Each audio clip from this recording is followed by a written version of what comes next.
사람들이 얼마나 잔인하고 사악할 수 있는지 여러분은 상상도 못할 것입니다. 이 남자는 살인 사실을 교묘하게 숨기는데 능숙했습니다. 아내의 장례식에서 그는 슬픔에 잠긴 남편인 척 연기하며 참석자들을 성공적으로 속였습니다. 아무도 그가 어떤 일을 저지를 수 있는지 짐작하지 못했습니다. 오늘 우리 이야기의 주인공은 비극적인 운명을 가진 한 소녀입니다. 알렉시아 부이오는 1988년 2월 18일 프랑스의 작지만 아름다운 도시 그레이라빌에서 태어났습니다. 그녀의 가족은 시의원이라는 명예로운 직위를 가진 어머니 이자벨과 아내와 함께 가족 카페를 운영하는 아버지 장피에르로 구성되어 있었습니다. 가족에는 스테판이라는 언니도 있었습니다. 2004년 16살의 나이에 그녀는 고등학교를 졸업하고 바로 대학에 진학했습니다. 이 시기에 알렉시아는 자신보다 4년 어린 조나단 다르바를 만났습니다. 이 만남은 깊은 애정으로 발전했고 둘은 곧 데이트를 시작했습니다. 둘에게 이것은 첫 진지한 로맨스 경험이었으며 첫사랑의 달콤함과 설렘으로 가득했습니다. 조나단 다르발은 1984년 1월 16일에 태어났습니다. 13살 때 심장마비로 아버지를 잃은 후 그는 4명의 형제와 2명의 자매, 그리고 가정부로 일하며 가족을 돌보는 어머니 마르티나 가드레이와 함께 대가족 속에서 자랐습니다. 조나단은 재능 있는 학생으로 밝혀졌고 학교를 성공적으로 마치고 컴퓨터 공학을 전공했습니다. 그는 컴퓨터 상담과 유지보수를 전문으로 하는 회사에서 직장 생활을 시작했습니다. 일 외에도 조나단은 축구에 열정적이었고 이를 직업적인 활동과 연결시켰습니다. 그의 지인들은 그를 겸손하고 다소 수줍지만 매우 친절한 사람으로 묘사했으며 고용주들은 그의 고객과의 소통 능력을 높이 평가했습니다. 2015년 7월 18일 알렉시스와 조나단은 결혼했습니다. 결혼식 직후 그들은 태평양 섬들에서 신혼여행을 보냈습니다. 돌아온 후 그들은 이전에 알렉시스의 조부모님이 소유했던 집으로 이사했습니다. 그들은 집을 자신들의 취향과 스타일에 맞게 꾸몄습니다. 조나단은 알렉시스의 부모님으로부터 신뢰와 존경을 받았습니다. 그들은 그를 모든 가정이 바라는 완벽한 사위라고 생각했습니다. 학사 학위를 받은 후 알렉시아는 교육학 석사 과정을 계속했습니다. 2017년 10월에 그녀는 이미 은행에서 일하고 있었습니다. 알렉시아는 목표 지향적인 성격과 기업 가정 능력, 그리고 수영과 달리기 같은 스포츠에 대한 열정을 가지고 있었습니다. 부부 모두 활동적인 운동선수였고 이는 그들이 신체적으로 건강을 유지하는 데 도움이 되었습니다. 그들은 조깅을 즐겼고 식단과 건강을 신경 썼습니다. 하지만 공통의 관심사와 취미에도 불구하고 함께 산 지 2년 후 그들의 관계에서 심각한 문제가 발생했습니다. 그들의 차이점을 고려할 때 결혼 생활의 문제들이 그들을 연결하는 것들보다 점차 더 중요해졌다는 것을 깨달았습니다. 2017년 10월 28일 알렉시아에게는 평범한 토요일 아침이 시작되었습니다. 오전 9시경 그녀는 이어폰을 끼고 아침 조깅을 위해 근처 숲으로 향했습니다. 그것은 그녀의 일상적인 운동이었고 매일의 루틴의 일부였습니다. 이 시간에 그녀의 남편 조나단은 이미 사무실에 있었고 오전 10시 45분에 도착했습니다. 그는 기분이 좋았고 동료들에게 미소로 인사하며 일을 시작했습니다. 전고까지 그는 프린터 수리 작업을 했습니다. 하지만 알렉시아가 연락이 없다는 것을 깨달았을 때 조나단은 불안해지기 시작했습니다. 그는 그녀의 휴대폰으로 여러 번 전화를 시도했지만 성공하지 못했습니다. 그런 다음 집으로 전화를 걸었지만 아무도 받지 않았습니다. 불만스러워진 조나단은 스테파니의 남편이자 알렉시아의 사위인 그레고리에게 연락했습니다. 그는 아내의 부재와 침묵에 대한 걱정을 표현했습니다. 조나단은 집으로 돌아가기로 결정했지만 아무것도 변한 것이 없다는 것을 발견해야 했습니다. 알렉시아는 사라졌습니다. 그는 다시 그레고리에게 전화를 걸어 알렉시아가 아직도 운동에서 돌아오지 않았다고 알렸습니다. 불안해진 두 남자는 주변 주거 지역을 탐색하기로 결정했습니다. 그들은 알렉시아를 찾거나 최소한 수색에 도움이 될 만한 정보를 얻기를 바라며 그녀의 조깅 경로를 따라갔습니다. 그들은 알렉시아가 아침 달리기 중에 무슨 일이 있었는지 알 수 있는 징후나 단서를 열심히 찾았습니다. 알렉시아가 사라졌을 때 조나단과 그레고리는 처음에는 사고를 생각했습니다.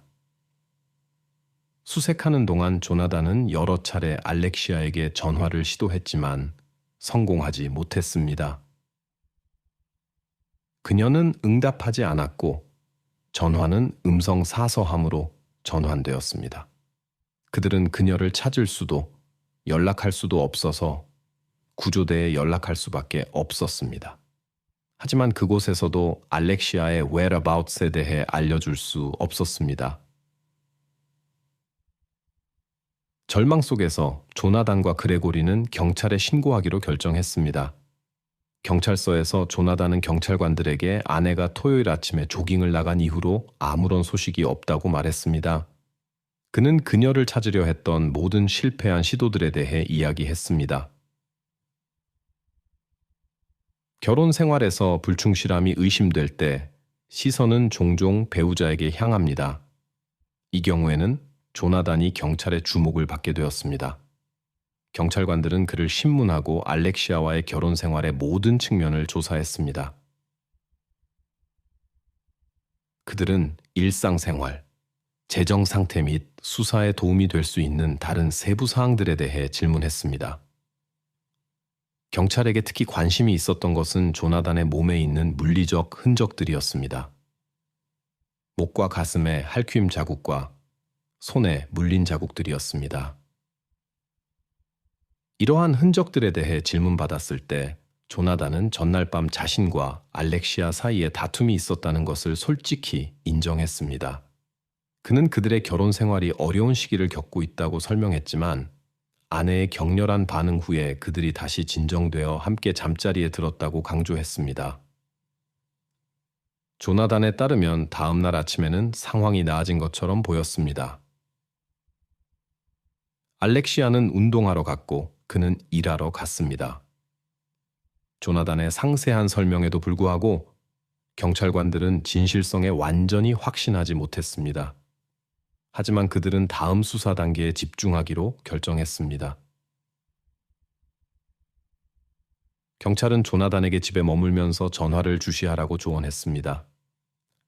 소녀의 가족들, 그 중에서도 그녀의 부모님, 자매, 그리고 자매의 남편은 그녀의 침묵에 대해 걱정했습니다. 밤새도록 알렉시아로부터 아무런 소식이 없었습니다. 시간이 흘렀지만 10월 29일 일요일에도 상황은 여전히 똑같았습니다. 36시간 동안의 불안한 기다림과 알렉시아의 운명에 대한 소식이 없자 그녀의 가족은 다시 경찰에 연락했습니다. 경찰은 주변 지역을 수색했지만 성과가 없었다고 전했습니다. 2017년 10월 30일 월요일 가족들은 끔찍한 발견을 하게 되었습니다. 알렉시아가 실종된 지 이틀 후 그녀의 시신이 발견되었습니다. 시신은 부분적으로 화상을 입은 채 헤레라 빌라, 마을 근처 숲속의 나뭇가지 밑에 숨겨져 있었습니다. 시신의 첫 조사 결과 알렉시아는 목이 졸려 사망했으며 신체에 화상과 멍 자국이 있었습니다. 알렉시아의 가족과 친구들, 마을 주민들, 특히 조나단은 이 발견에 충격을 받았습니다. 시신이 발견된 후 며칠 동안 조나단은 자주 언론에 등장했습니다. 그는 매우 혼란스럽고 우울해 보였으며 인터뷰 중에 때로는 눈물을 참지 못했습니다. 이 사건은 알렉시아를 알았던 모든 사람들에게 깊은 인상을 남겼습니다. 비극이 발생한 지 이틀 후 법의학 조사의 첫 결과가 공개되었습니다. 피해자는 처음에 여러 차례 구타를 당했고 그 후 호흡 곤란을 겪었으며 결국 방화가 발생했습니다. 수사는 몇 주, 몇 달에 걸쳐 진행되었습니다. 사건의 여러 가설과 용의자에 대한 조사가 이루어졌습니다. 고려된 가설 중에는 알렉시아의 비밀 연인설도 있었습니다. 사망자의 남편인 조나단도 알렉시아의 가족이 그를 범인으로 의심하지 않았음에도 불구하고 용의자 명단에 올랐습니다. 조나단은 죽은 아내를 위한 추모 행사에 계속해서 적극적으로 참여했습니다. 그는 항상 슬프고 우울해 보였으며 종종 눈물을 흘렸습니다. 그는 아내가 돌아오지 않는다는 것을 알지만 범인이 체포되어 종신형을 선고받으면 마음이 편해질 것이라고 계속해서 말했습니다. 10월 5일 조나단은 그런 행사에서 연설을 했는데 그는 아내와의 공통된 취미와 그녀의 지지를 강조했습니다. 그는 아내가 자신의 버팀목이자 산소이며 어려움을 극복하는 데 도움을 주는 힘의 원천이었다고 말했습니다. 마지막으로 그는 상실의 고통을 표현하며 얼마나 그녀가 그리울 것인지 말했습니다. 2018년 1월 알렉시아와 조나단의 실종 수사는 새로운 전기를 맞았습니다. 부부의 이웃이 경찰에 2017년 10월 27일에서 28일 사이 밤에 그들의 집에서 차가 떠나는 것을 보았다고 알렸습니다. 이 시점까지 수사는 몇 달 동안 거의 진전이 없었습니다. 경찰은 수사에 도움이 될 만한 중요한 증거를 찾지 못했습니다. 이 정보가 나오기 전까지 수사는 막다른 골목에 다다랐었습니다. 철저한 조사 끝에 경찰은 해당 차량이 조나단의 소유이며 그가 업무용으로 사용했다는 것을 확인했습니다. 위치 추적 시스템은 해당 시간에 그 차량이 부부의 아파트에 있었다는 것을 확인했습니다. 또한 알렉시아의 시신이 발견된 장소의 타이어 자국이 조나단의 업무용 차량의 것과 일치했습니다. 이것이 조나단을 신문하게 된 결정적인 요인이었습니다. 압도적인 증거에도 불구하고 조나단은 자신의 무죄를 주장했으며 사건 발생 추정 시각에 회사 차량을 사용했다는 것을 부인했습니다. 경찰이 부부의 아파트에 대한 수색 영장을 받았을 때 그들은 조나단이 아내의 죽음에 책임이 있다는 증거를 찾고자 했습니다. 그들은 이 수수께끼를 해결하기로 결심했습니다. 수색 과정에서 알렉시아의 시신을 감싼 시트가 다발 부부의 침구에 속한다는 사실이 밝혀졌습니다. 이는 중요한 발견이었습니다. 조나단은 처음에는 자신의 무죄를 주장했습니다. 그는 자신의 아내 알렉시아에게 어떤 해도 가하지 않았으며 그녀가 어떻게 죽었는지 모른다고 말했습니다. 하지만 새로운 증거들이 나타나면서 그에 대한 압박이 커져갔습니다. 신문 중 하나에서 상황이 바뀌었습니다. 조나단은 잠시 침묵했습니다. 그러다가 갑자기 수사관들에게 아내의 죽음의 배후에 처제의 남편 그레고리가 있다고 의심한다고 말했습니다. 잠시 멈춘 후 그는 그레고리가 살인자라고 확실히 밝혔습니다. 조나단은 또한 알렉시아의 부모님과 여동생이 이 사실을 알고 있으며 진실을 은폐하기 위한 가족 공모에 가담했다고 주장했습니다. 하지만 이 설명은 수사관들을 설득하지 못했습니다. 모든 증거는 여전히 조나단이 범인임을 가리키고 있었습니다.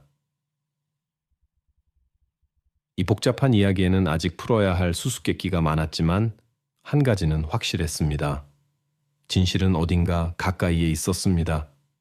2018년 1월 29일 월요일 오후 대화가 끝난 후 예상치 못한 전환점이 찾아왔습니다. 수사관들은 조나단을 체포하여 수사를 시작했습니다.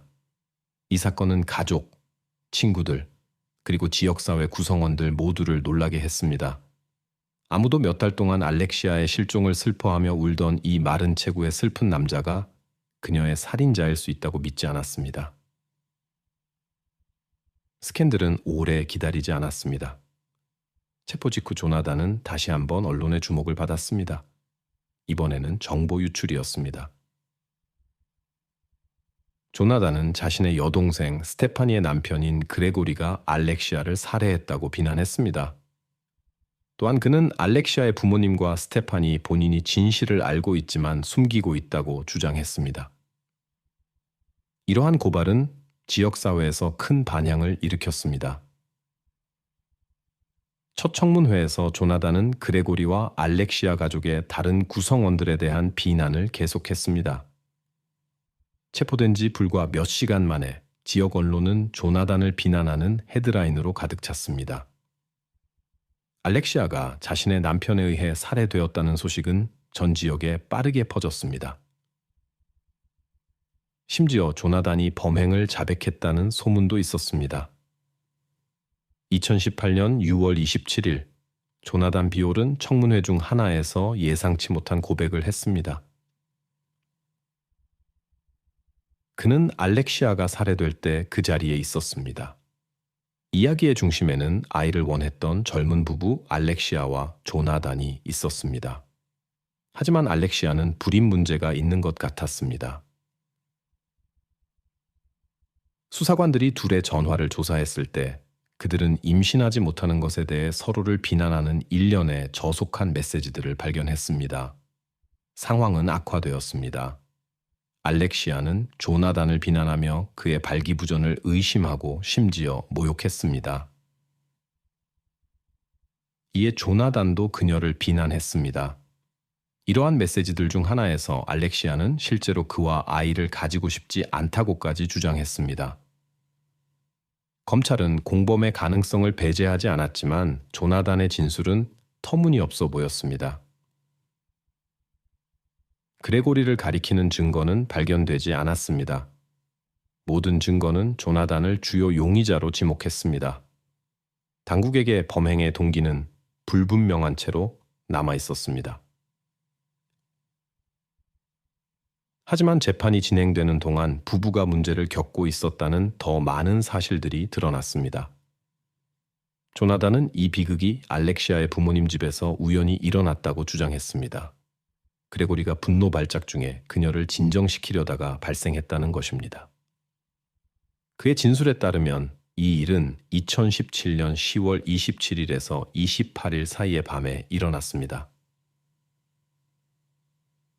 조나단은 알렉시아의 부모님, 여동생, 그리고 그녀의 남편이 사고에 대한 진실을 숨기기로 합의했다고 주장했습니다. 2018년 10월 1일, 조나단은 법원에 석방 신청서를 제출하며 자신의 운명을 바꾸려 했습니다. 그의 주장의 핵심은 그레고리가 진짜 살인자라는 것이었습니다. 이 신청은 이에 강력히 반대한 그의 가족들 사이에서 분노를 일으켰습니다. 하지만 단 2주일 후 법원은 그의 요청을 기각하고 그를 주요 용의자로 유지했습니다. 예비 심리 과정에서 조나단은 여러 차례의 정신과 검사를 받아야 했습니다.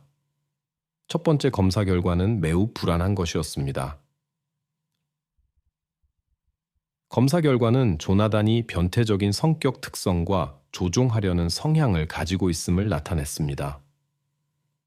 추가 정신과 평가는 그의 공격적인 성격과 모든 상황에 적응하고 현실을 자신의 욕구에 맞게 왜곡하는 놀라운 능력을 드러냈습니다. 조나단의 또 다른 특징은 아마도 그의 작은 신장과 관련된 낮은 자존감과 불안감이었습니다. 수많은 법정 심리 동안 조나단은 계속해서 자신의 진술에서 모순된 말을 했습니다. 2018년 11월 23일 목요일의 사건들은 평범하지 않았습니다. 모든 것은 한 남자가 자신의 아내를 살해한 끔찍한 범죄를 저질렀다는 고백으로 시작되었습니다. 조나단은 2017년 10월 27일 밤에 일어난 사건들을 자세히 설명했습니다.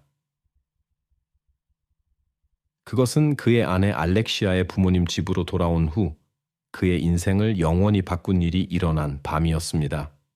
알렉시아는 조나단에게 친밀한 관계를 가지고 싶다고 암시했지만 그는 거절했습니다. 그의 거절은 그녀를 심각한 공형에 빠뜨렸습니다. 그녀는 그의 거절에 공격적으로 반응했고 이는 그날 밤 예측할 수 없는 비극적인 사건들로 이어졌습니다. 이 순간은 그들의 관계에서 극적인 전환점이 되었고 이 회기에서 설명된 후속 사건들로 이어졌습니다. 한 남자가 비극으로 이어진 사건들을 설명했습니다. 그는 아내를 제지하려 했지만 그녀가 자제력을 잃었고 이는 둘 사이의 신체적 충돌로 이어졌다고 말했습니다. 한동안 지속된 싸움 동안 그들은 서로를 공격적으로 공격했습니다. 마침내 그는 그녀의 목을 잡고 손을 꽉 쥐었고 이것이 그녀의 죽음으로 이어졌다고 주장했습니다.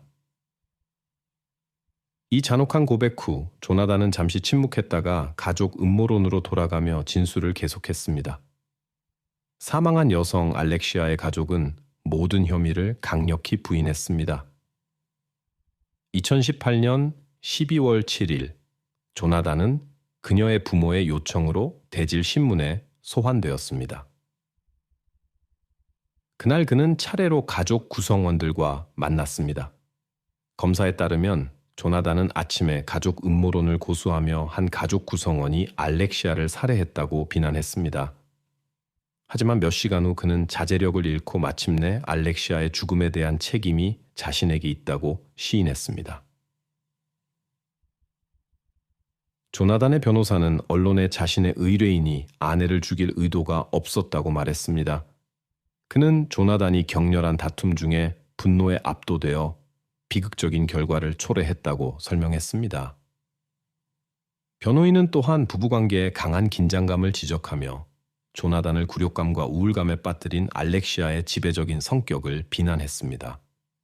마지막으로 그는 2019년에 있을 재판을 준비하면서 그의 의뢰인이 살인자가 아니라 실수로 아내를 죽였다고 고백한 남자일 뿐이라는 것을 증명하겠다고 밝혔습니다. 2019년 6월 7일, 10월 27일에서 28일 사이의 밤에 일어난 사건이 재현되었습니다. 재현 동안 조나단은 아내의 얼굴을 여러 번 때리고 시신을 일부 불태웠다고 시인했습니다. 그는 또한 여자의 목을 세게 조여 죽음에 이르게 했다고 진술했습니다. 2019년 여름 정신과 감정 결과 조나단이 불안정하고 잠재적으로 위험한 복잡한 정신장애를 앓고 있다는 것이 밝혀졌습니다. 그는 언제든 통제력을 잃을 수 있었습니다. 또한 조나단이 발기부전을 앓고 있었다는 것이 밝혀졌지만 그 원인은 전적으로 정신건강에 기인한 것이었습니다. 전문가는 20명이 넘는 조나단의 지인들과의 대화를 바탕으로 자신의 결론을 확인했는데 그들은 사건 이전에 그의 행동에 대해 나쁜 기억이 없었습니다. 그들은 그가 사회에 성공적으로 통합되어 있고 물질적인 문제가 없다고 설명했습니다. 하지만 그들은 그의 아내가 관계를 지배하고 그의 삶의 모든 측면을 통제했다고 주장했습니다. 2019년 11월 19일 수사가 종결되었고 조나단은 아내 살인 혐의로 기소되었습니다. 1년 후 그는 법정에 섰습니다. 첫 심리에서 그는 판사의 질문에 알렉시아의 죽음에 대한 모든 책임을 인정했습니다. 그녀의 친척들에게 사과한 후 그는 살인 전, 도중, 그리고 후의 사건들을 자세히 설명했습니다. 증언에서 조나단은 자신이 알렉시아를 잡았던 것처럼 한 남자의 목을 잡는다는 것은 그의 목숨을 빼앗으려는 것을 의미한다고 강조했습니다.